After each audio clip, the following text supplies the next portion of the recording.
오랜만에 이렇게 온라인으로 함께 말씀 나눌 수 있는 특권 하나님께서 허락해 주심에 너무 감사드립니다. 우리 김성희 목사님께서 현재 스테이케이션으로 집에서 함께 예배를 드리고 계신데요. 여러분, 우리 목사님께서 정말 잘 푹 쉬셔서 그래서 더 재충전 받으시고 우리 교회 사역 잘 담당해내실 수 있도록 우리 다 함께 중보해 주시기 부탁드리겠습니다. 네, 말씀 보겠습니다. 성령님께서는 하나의 역사 가운데 있는 여러 가지의 은사를 교회에게 내려주십니다. 고린도전서 12장 오늘 본문 말씀 4절부터 6절까지 말씀을 보니까 이렇게 나와 있었죠. 은사는 여러 가지나 성령은 같고 직분은 여러 가지나 주는 같으며 또 사역은 여러 가지나 모든 것을 모든 사람 가운데서 이루시는 하나님은 같으니. 여기서 은사, 직분 그리고 사역은 여러 가지 다양한 내용들이 있다고 나오죠. 이것은 사실 너무나도 당연한 말입니다. 저희가 지금 다 함께 예배를 드리고 있는데 이 예배를 위해 모두 다 똑같은 사역을 하고 있지는 않지요. 제가 말씀을 전하는 동안에 뒤에서는 사운드 엔지니어 분이 음향 사역을 해주고 계시고요. 저희 미디어 팀은 열심히 자막이랑 유튜브 생방송을 송출해주고 계시죠. 기도로 섬겨주시는 분들이 있고 사회 그리고 찬양으로 섬겨주시는 다양한 모습들이 있습니다. 그런데 이렇게 수많은 다양함 속에서 여전히 유일한 것은 그 모든 은사를 내려주시는 하나님이시라고 오늘 말씀은 말하는 것이죠. 바울은 오늘 말씀에 왜 이런 내용을 굳이 고린도 교회에게 언급했을까요? 그 이유는 이것입니다. 우리가 각자 다 다른 일을 하고 있더라도 그 섬김의 목적은 같다는 것을 상기시켜주기 위해서입니다.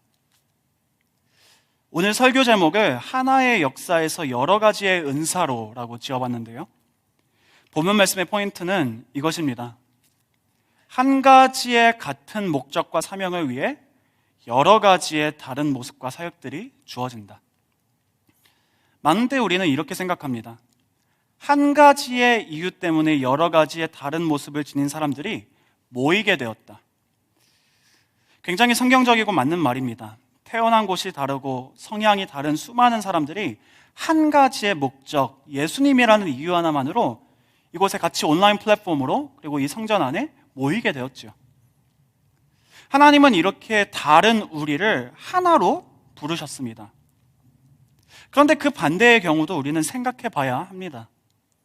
하나님께서는 이미 다른 사람들을 하나로 부르신 것뿐만이 아니라 하나로 부름받은 우리를 다양하게 내보내신다는 사실입니다. 그래서 이렇게 생각해 보셔도 참 좋을 것 같아요. 한 가지의 이유 때문에 여러 가지의 다른 모습을 지닌 사람들이 생기게 된다. 성경에서 살펴볼 수 있는 성령의 역사는 물론 다양한 나라들과 민족들, 다른 취향과 성향을 지니고 있는 사람들을 하나로 묶으시고 부르신 내용도 있지만 그와 동시에 하나로 묶이고 부르심 받은 성도들을 하나로 내보내시는 것이 아닌 다양한 모습으로 그리고 또 여러 가지의 자리로 내보내셨다는 내용도 담고 있습니다. 성령님께서 교회를 통해 행하시는 역사는 궁극적으로 한 가지의 일이지만 그 한 가지의 일을 실행하는 것은 여러 가지의 다양한 은사로 나타난다는 말이죠. 그래서 오늘 이 본문 말씀을 통해 성령님께서 어떻게 하나의 역사를 여러 가지의 다양한 은사들로 실행하시는지 한번 살펴보면서 알아보도록 하겠습니다.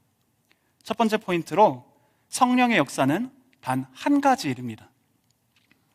조정민 목사님이 이런 질문을 하시더라고요.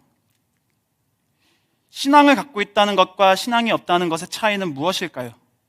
교회 다니고 안 다니고의 차이입니까? 성경을 읽고 안 읽고의 차이입니까? 기도하고 안 하고의 차이입니까? 물론 그런 것도 차이가 될 수 있겠지요. 그러나 더 본질적이고 근본적인 차이는 무엇이겠습니까?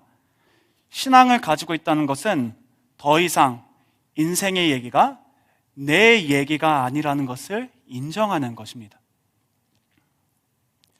많은 때에 우리는 성령님께서 이런 일 저런 일들을 다 책임지시고 행하신다고 해서 성령님의 의도와 목적을 여러 가지의 다양한 내용들로 복잡하게 생각합니다. 어떻게 해서든 하나님이 행하시는 일이 나 자신의 상황과 미래, 나의 발전과 특유함에 맞추어져야 한다고 믿습니다. 그렇다 보니 성령님의 의도와 목적을 헷갈려 할 때가 많죠. 물론 성령님께서 우리 각 개인의 특유함에 맞추어서 일하여 주시지만 궁극적으로 그런 여러 가지의 성령의 사역들이 그분의 의도와 목적되는 성령님의 한 가지 역사를 설명해 주는 것은 아닙니다. 창세 때부터 지금까지 성령님의 역사는 여러 가지의 역사가 아닌, 그것이 나와 직접적인 연관성이 있었던 없었던 늘 단 한 가지의 역사였습니다. 신앙을 가지고 있다는 것은 그 한 가지의 역사가 우리 각 개인의 믿음과 연결되었다는 것을 말하는 것이죠. 내 인생이 나에 대한 얘기가 아니라 나보다 더 큰 한 가지, 더 큰 역사 가운데 일부분이라는 것을 인정하는 것이 바로 신앙의 시작인 것입니다. 그 한 가지 성령님의 역사는 무엇일까요?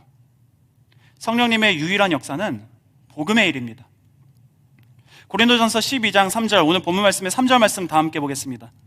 성령으로 아니하고는 누구든지 예수를 주시라 할 수 없느니라. 이 말씀에 나와 있는 이유는 사도 바울이 여러 가지 현저한 은사들 속에서 변함없는 성령님의 한 가지 역사를 드러내주기 위해서입니다. 우리가 하는 여러 가지 사역들이 있죠. 우리가 갖춘 여러 가지 은사들이 있고 다들 다른 직분들을 가지고 계십니다. 그런데 그 모든 다양한 내용들이 무엇으로 하나의 조화를 이루게 되나요? 오늘 말씀은 이 한 가지로 조화를 이룬다고 말합니다. 예수는 주다. 이 짧은 말, 예수는 주다라는 말에 어떤 의미가 담겨져 있는 것일까요? 주님께서 말씀하셨죠. 누구든지 내게 주여 주여 하는 자마다 천국에 들어갈 것이 아니라고. 이 말씀은 그저 예수님을 주님이라 시인하는 표면적인 입술의 고백이 아닙니다. 어떤 의미가 담긴 것일까요? 예수는 주다. 예수, 누구를 말합니까? 나사렛 사람이라 불린 예수. 초라하고 보잘것없는 동네에서 자라 긍휼과 자비와 은혜의 기적을 베푸시고 모든 사람들이 눈으로 보는 가운데 헐거벗긴 채로 나무에 매달려 허참하게 죽으신, 세상의 눈으로 보았을 때는 가장 보잘것없던 그 한 사람이 온 세계와 만물의 주님이셨음을, 왕이셨음을 모든 가증스럽고 언어도단적인 추문을 담아 선포하는 것, 이것이 예수는 주다라는 말의 메시지입니다. 복음을 뜻하는 것이죠. 그래서 예수는 주다 선포하는 가운데 전해지는 복음의 메시지는 세상의 모든 역사가 사람들 각 개인의 다양한 여러 가지의 이야기로 구성된 것이 아닌 하나님의 단 한 가지 이야기, 곧 나무에 달리신 나사렛 예수가 주님이시라는 이야기로 구성되었다는 내용인 것입니다. 조정민 목사님이 이렇게 말씀하시더라고요. 신앙은 인생과 세상과 역사를 바라보는 관점이 변했다는 것을 뜻합니다.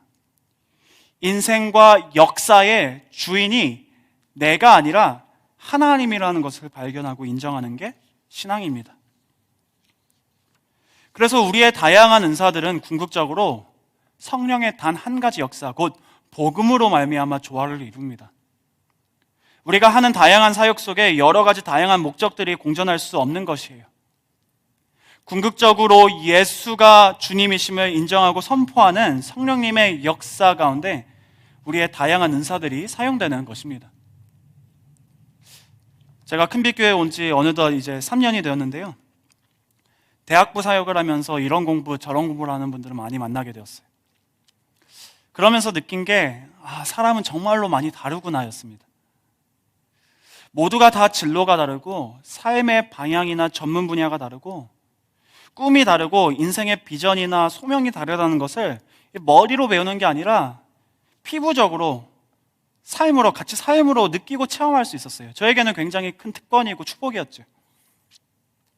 그런데 이렇게 서로 다른 젊은 친구들과 이제 커피를 마시면서 대화를 나누어 보고, 또 요즘은 커피를 못 마시니까 줌으로 만나서 또 같이 대화 나눠보고, 또 저는 또 저 나름대로 개인적으로 성경을 읽고 공부하면서 여전히 변하지 않는 한 가지 공통점을 우리 대학부 학생들 안에서 발견하게 되었어요.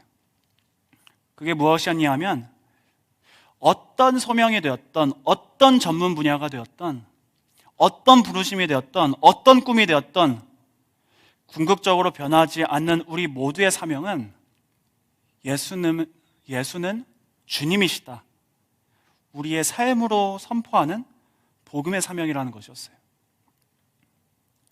다양함 속에서 그 복음을 어떻게 개인적으로 살아내고 드러내고 선포해야 하는지 이 대학부 학생들이 고민하고 있었을 뿐이지, 주님 안에서 거듭난 친구들을 보면 어떻게 해서든지 자신이 하는 전문 분야 속에서 복음을 제시하려고 고민하고, 때로는 답답해하고, 때로는 아파하고 힘들어하는 모습을 발견해 볼 수 있었던 것 같습니다.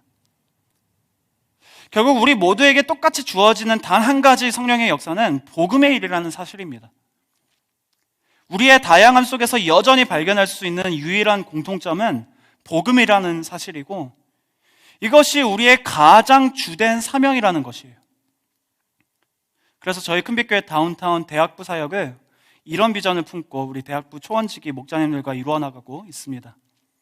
큰빛교회 다운타운 대학부 비전 한번 공유해 드립니다. 다운타운 대학생들 각 개인이 자신의 전문 분야를 복음적인 부르심으로 살려 예수 그리스도의 제자된 전도자들이 될 수 있도록 함께하는 것.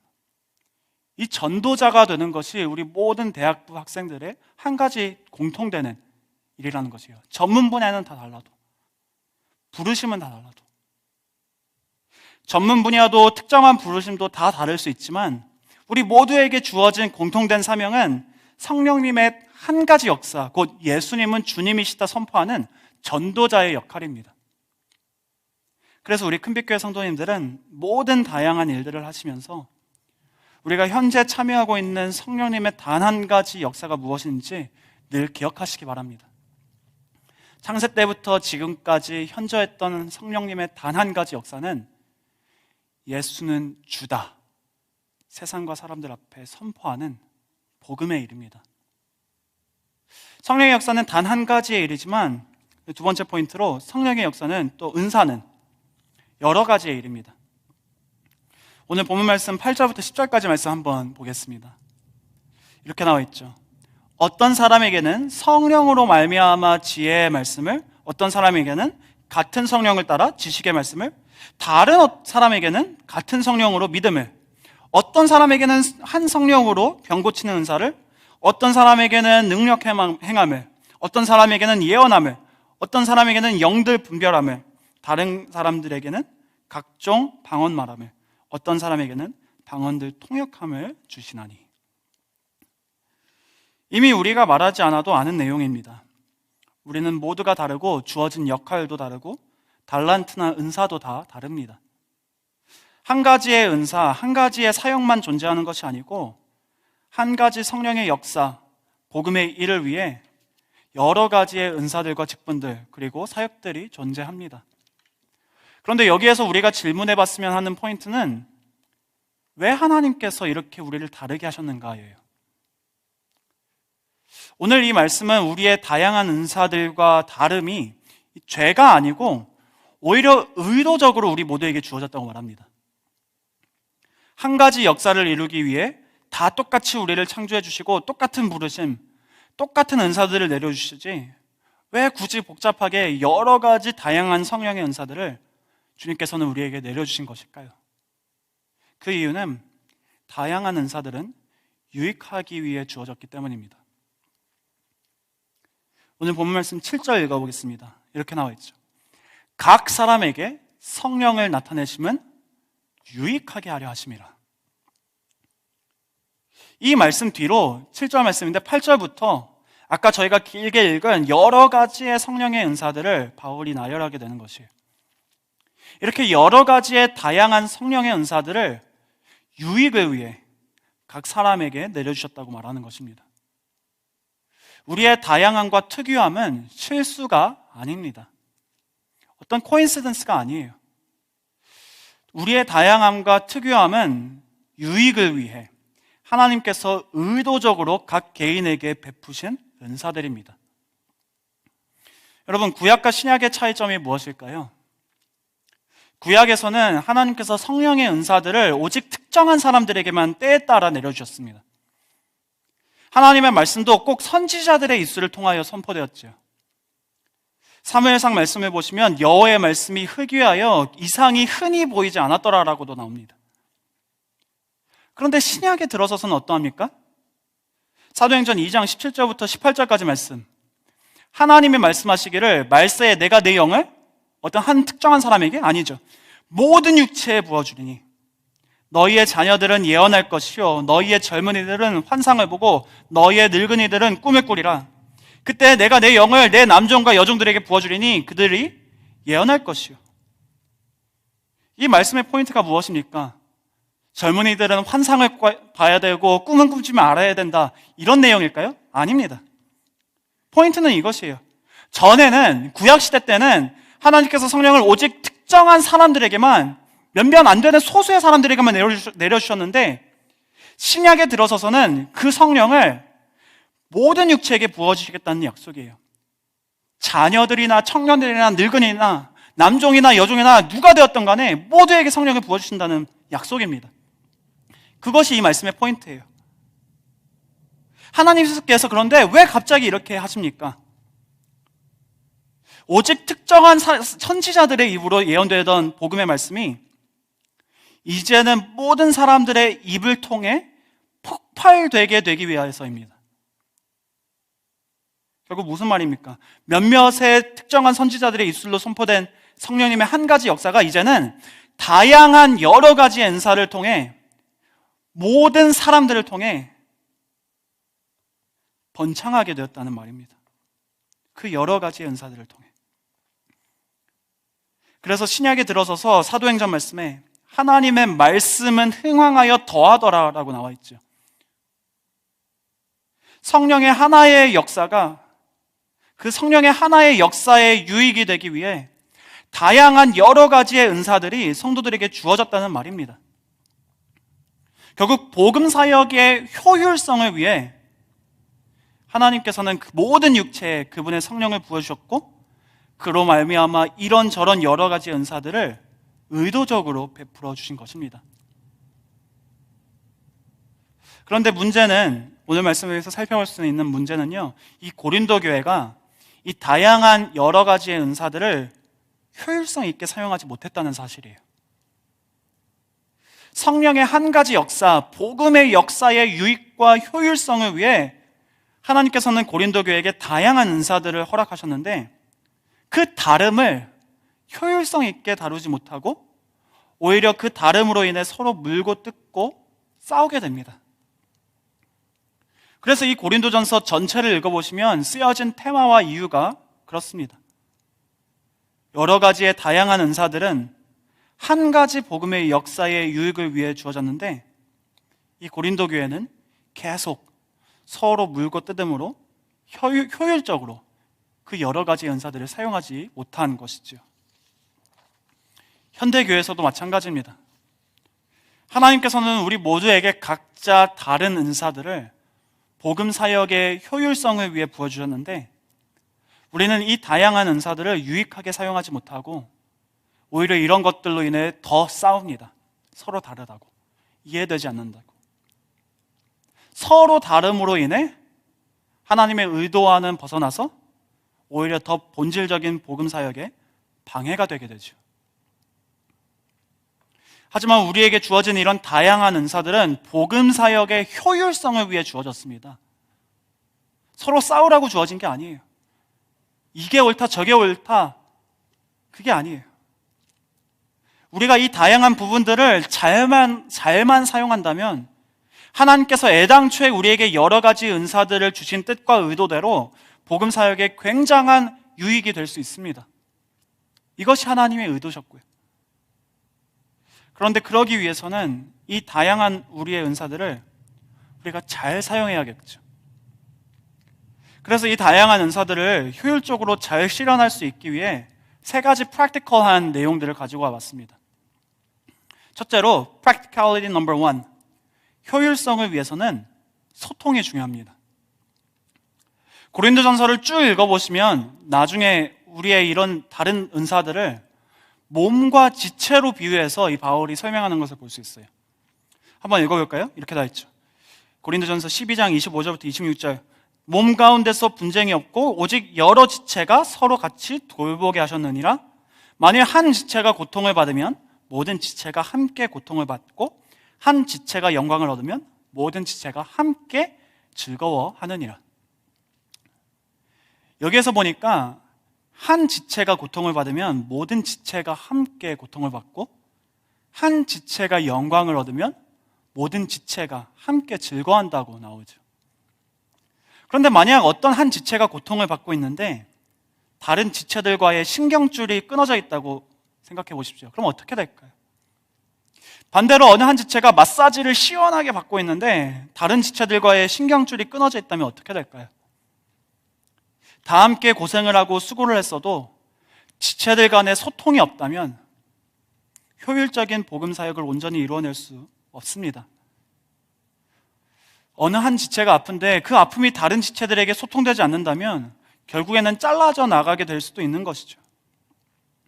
다양한 은사들이 효율적으로 사용받기 위해서는 다른 은사를 가지고 있는 지체들과 소통이 이루어져야 합니다. 그런데 효율적인 사역을 위해서는 소통만 중요한 것이 아닙니다. Practicality number 2. 효율성을 위해서는 소통뿐만이 아니라 성품이 중요합니다. 소통을 하더라도 잘 전달하고 잘 전달받아야 합니다. 제가 아무리 소통을 한다 해도 성품이 나쁘면 소통이 온전히 잘 이루어질 수 없지요. 좋지 않은 성품으로 소통을 하면 받는 사람도 그닥 그 소통의 내용을 받고 싶어 할 리 없죠. 반대로 착하게 소통을 하였는데 좋지 않은 성품으로 상대방이 받아주면 앞으로 더 이상 소통을 하고 싶지 않게 됩니다. 그래서 성경을 보시면 교회 생활을 하는 지체들에게 사람과 사람을 대하는 성품에 대해 자주 언급하는 것을 볼 수 있어요. 두 가지 예를 가지고 와봤습니다. 갈라디아서 6장 1절 말씀에 형제들아 사람이 만일 무슨 범죄한 일이 드러나거든 자 이제 여기에서 서로 소통해야 되는 것이죠. 신령한 너희는 온유한 심령으로 그러한 자를 바로잡고 너 자신을 살펴보아 너도 시험을 받을까 두려워하라. 그리고 또 디모데후서 2장 24절부터 26절까지 말씀. 주의 종은 사역을 할 때 사람과 사람을 다룰 때 소통을 할 때 마땅히 다투지 아니하고 모든 사람에 대하여 온유하며 가르치기를 잘하며 참으며 거역하는 자를 온유함으로 훈계할지니 혹 하나님이 그들에게 회개함을 주사 진리를 알게 하실까 하며 그들로 깨어 마귀의 올무에서 벗어나 하나님께 사로잡힌 바 되어 그 뜻을 따르게 하실까 함이라. 무슨 말입니까? 소통을 할 때 온유한 성품으로 하라는 말입니다. 왜냐하면 우리가 온유하게 서로를 존중해주며 소통할 때 하나님께서는 우리의 다양한 은사들을 통해 효율적인 복음 사역을 이루어내 주실 것이기 때문입니다. 그런데요, 사실 저희가 이렇게 소통과 성품에 대해서 살펴봤는데 솔직히 말해서 사실 누가 그렇게 완벽하게 소통을 합니까? 누구에게 과연 이런 온유한 성품이 완벽한 성품이 있습니까? 많은 때 우리는 가정 안에서, 친구들 사이에서, 직장 안에서, 학교에서, 교회 안에서 소통도 제대로 못하고 온전한 성품도 지니지 못합니다.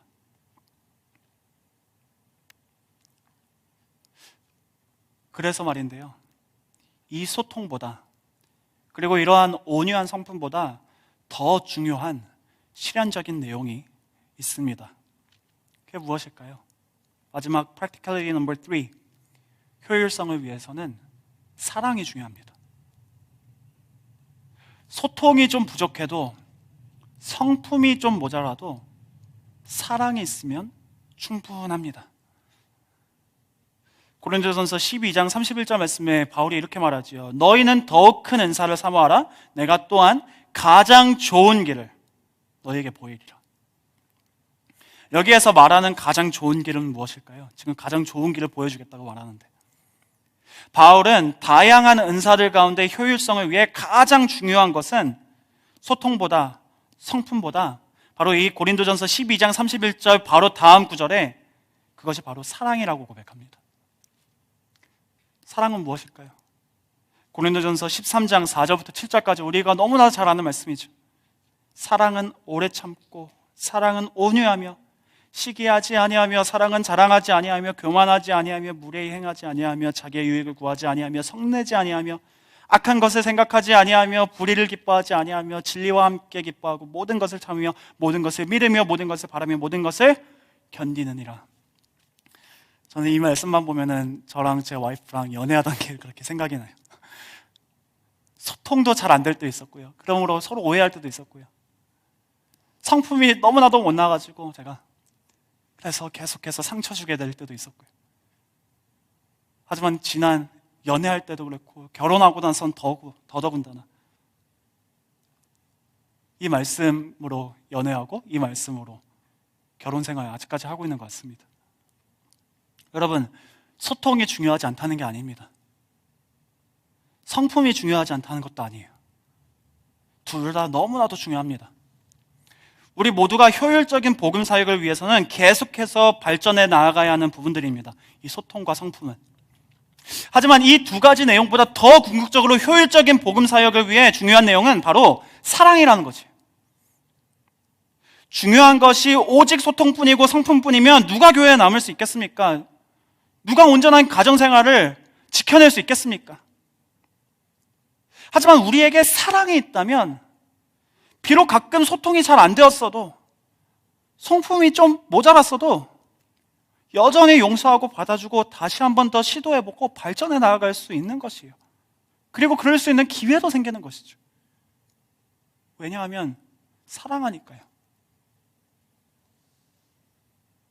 우리는 사랑으로 다양한 여러 가지의 은사들을 사용하고 있습니까? 소통도 중요하고 성품도 중요합니다. 하지만 우리가 서로 사랑할 때 서로의 연약함을 덮어줄 수 있고 그로 말미암아 함께 힘을 모아 주님께서 뜻하신 복음의 역사, 그 한 가지 역사를 다양한 모습들로 이루어 나갈 수 있습니다. 효율적으로. 그리고 여러분, 우리는요 이렇게 서로 사랑함으로 다양한 은사들을 함께 사용할 수 있어요. 어떻게 이런 게 가능할까요? 우리는 서로요 소통할 수 있어요. 어제보다 더 나은 성품 지닐 수 있어요. 더 사랑할 수 있어요. 왜 그렇습니까?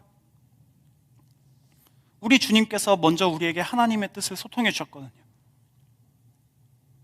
우리 주님께서 그분의 온유하시고 겸손하신 성품으로 먼저 우리를 받아주셨거든요. 우리 주님께서 먼저 아직 죄인된 우리를 위해 십자가 위에서 생명을 내어주시기까지 우리를 사랑해 주셨기 때문입니다. 마지막 포인트입니다. 하나의 역사, 그리고 여러 가지 은사. 그런데 마지막 세 번째로 주권은 오직 하나님께만 있습니다.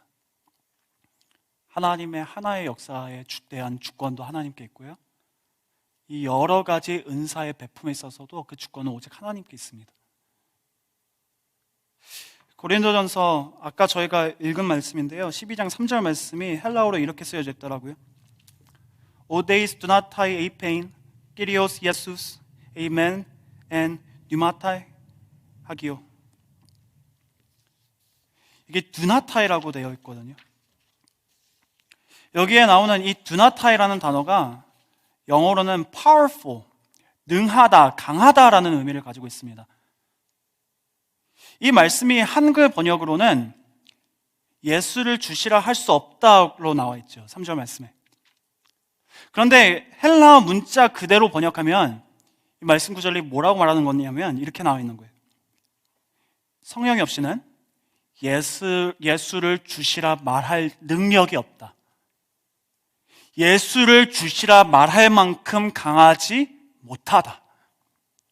Powerless to say that Jesus is Lord.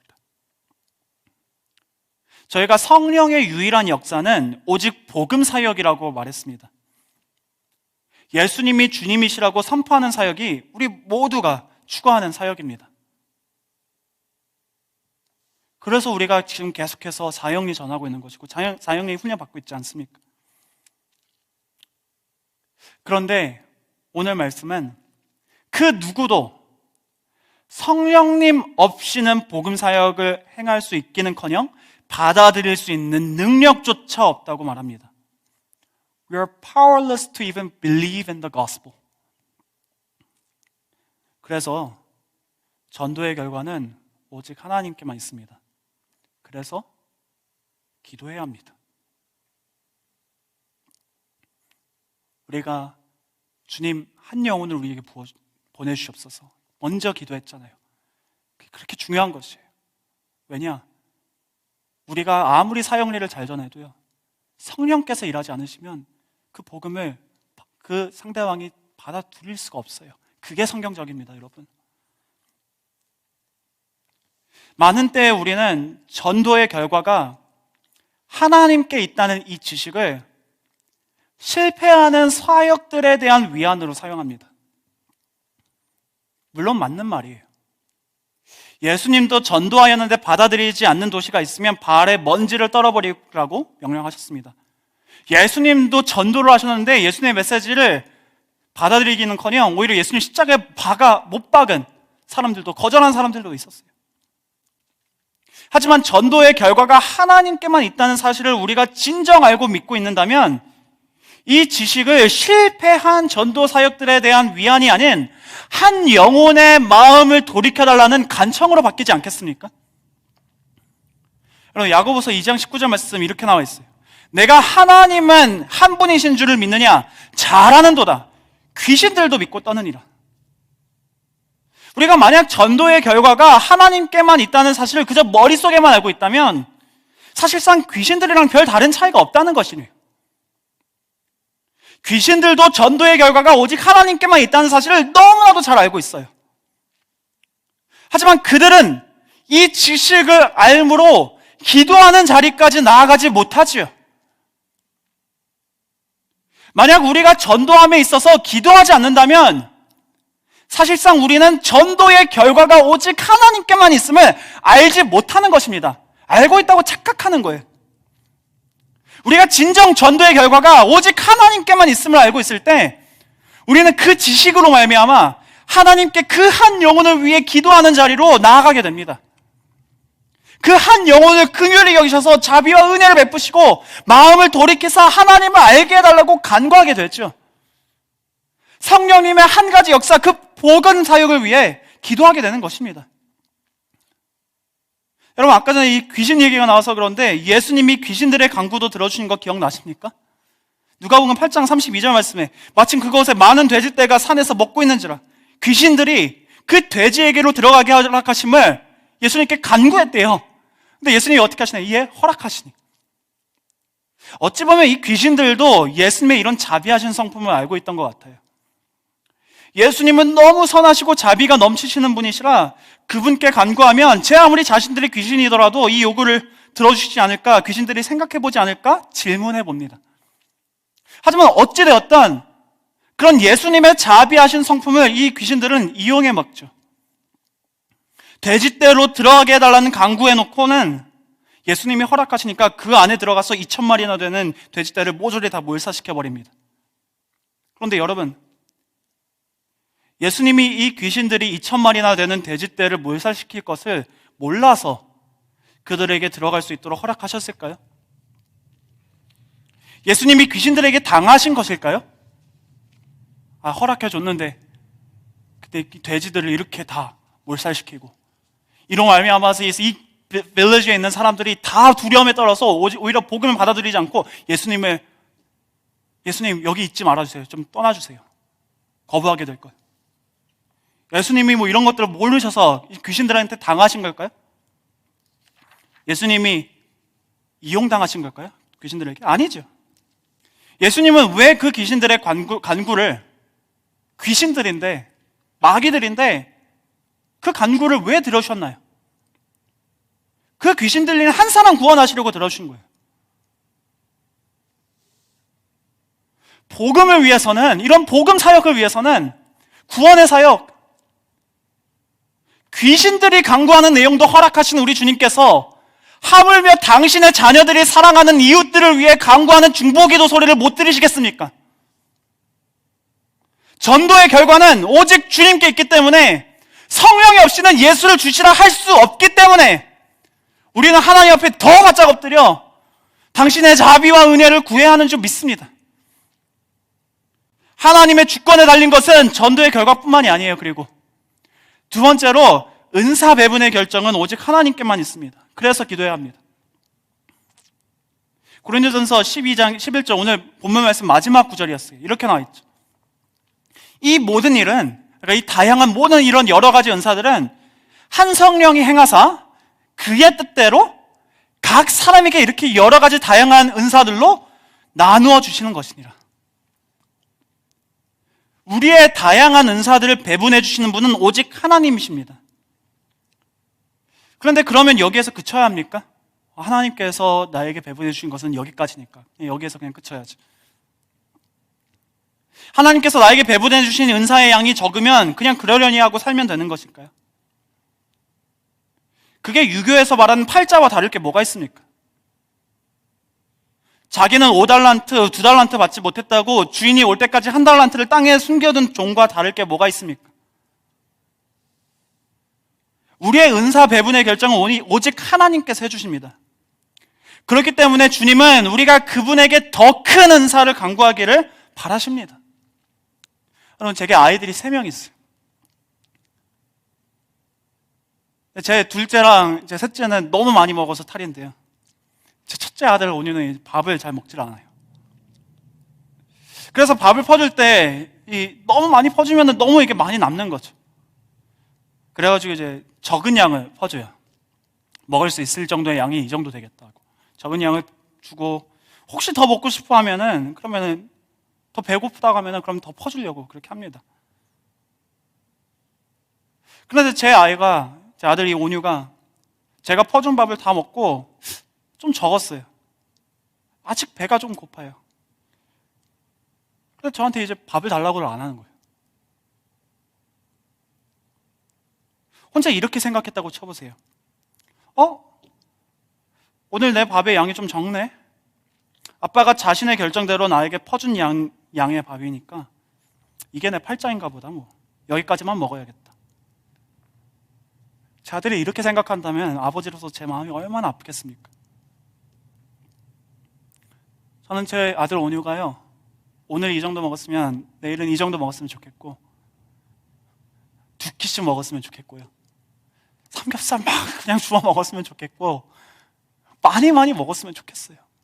몸이 성장하는 만큼 그 양도 같이 올라갔으면 좋겠어요. 저는 제 아기가 크면 클수록 더 많은 양의 식사를 하기를 원합니다. 하나님께서도 마찬가지라는 거예요. 하나님께서는 은사를 어떤 팔자처럼 배분해 주시지 않습니다. 필요한 양을 주시되 더 주시기를 원하시는 분이세요.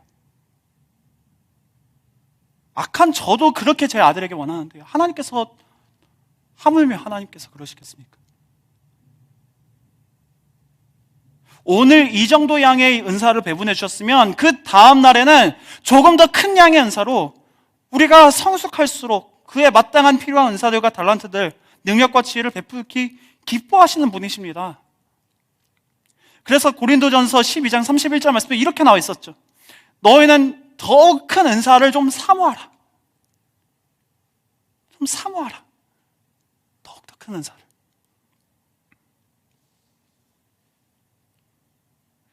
그렇다면 여기에서 질문해 보게 될 게, 아까 그 언더라인 해드린 이 더욱 큰 은사, 여기서 말하는 더욱 큰 은사는 무엇일까요? 무엇이 더욱더 큰 은사고 성숙한 사람의 은사일까요?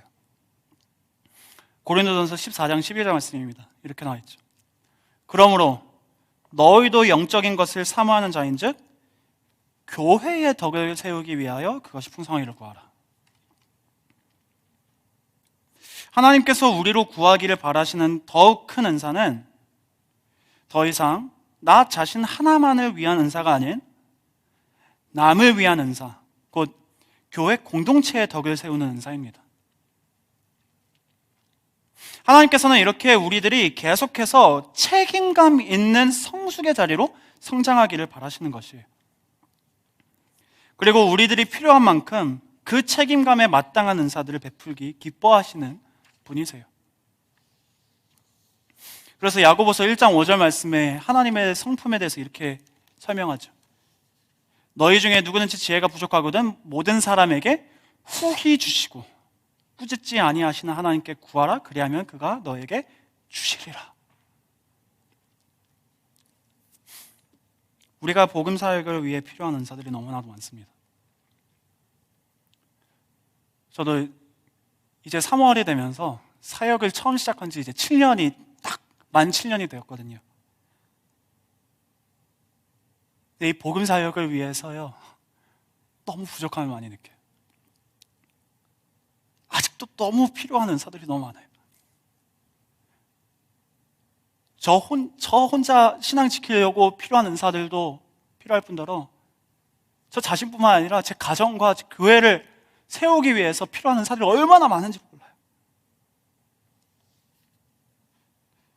그것이 여러분들에게도 다 있는 줄 압니다. 여러분들에게 현재 필요한 것은 담대함일 수도 있고요, 지혜와 지식일 수도 있습니다. 어떤 특정한 달란트일 수도 있고, 관계나 가르치는 은사나 치유의 은사, 여러 가지 다양한 내용들이 될 수 있어요. 이런 은사들이 우리에게는 너무나도 필요한데, 이런 은사들이 우리에게 없어서 고통당하고 있는데 얼마나 많은 때 우리가 주님께 묻지 않아서 얻지 못하는지요, 믿지 않아서 얻지 못하는지요. 우리에게 주신 적은 양의 은사로 만족해하고 복음에 대한 열정이 다 식어버려서 우리에게 배분해 주신 은사의 양을 그저 어떤 팔자 마냥 취급해서 주님이 후히 주시고자 하시는 그 은사들을, 그 선물들을 놓치고 있는지요. 주님께서는 우리가 복음 사역을 하는데 필요한 모든 은사들을 후히 제공해 주십니다. 어떻게 할 수 있나요? 우리에게 가장 고귀한 당신의 아들도 내어주셨기 때문입니다. 로마서 8장 32절 말씀 읽고 말씀 마치겠습니다. 자기 아들을 아끼지 아니하시고 우리 모든 사람을 위하여 내주시니가 어찌 그 아들과 함께 모든 것을 우리에게 주시지 아니하겠느냐. 이것이 후히 주시는 우리 하나님의 성품이십니다. 자기 아들을 아끼지 아니하시고 우리 모든 사람을 위하여 주셨다. 무슨 말입니까? 하나님께서 우리를, 여러분들을 너무나도 많이 사랑하신다는 말입니다. 너무나도 많이. 그 사랑이 우리의 죄의 대가를 대신 지불하신 우리 주 예수 그리스도의 십자가에 표출되어 있는 것입니다. 그 십자가를 바라볼 때 우리는 늘 확신할 수 있어요. 언제나 그 십자가는 변하지 않아요. 우리가 힘들 때, 우리에게 은사가 없다고 느껴질 때, 우리가 무능력하다고 느껴질 때, 무기력이 있습니다. 우리가 주님의 사역을 담당하는데 그 복음 사역을 우리가 담당하기에는 너무나도 우리가 연약할 때, 그 모든 필요한 여러 가지의 은사들을 주님께서 우리가 구하는 대로 후히 주실 것임을 우리는 그 예수님의 십자가를 바라보면서 다시 한번 깨닫고, 다시 한번 인정하고, 믿고, 다시 한번 힘없고 일어날 수 있는 것입니다. 그래서 우리 큰빛교회 성도님들은 하나의 역사에서 여러 가지의 은사로 우리에게 후히 베푸시는 주님의 은혜를 듬뿍 받아 복음의 사역을 대충 감당하신 게 아니라, 모자르게 감당하신 것이 아니라 넉넉히 감당하시기를 우리 주 예수 그리스도의 이름으로 간절히 축복해 드립니다. 말씀 마치겠습니다. 복음의 역사를 위해 다양한 은사들을 구하는 대로 후히 주시는 우리 주 예수 그리스도이십니다. 다 함께 찬양하겠습니다.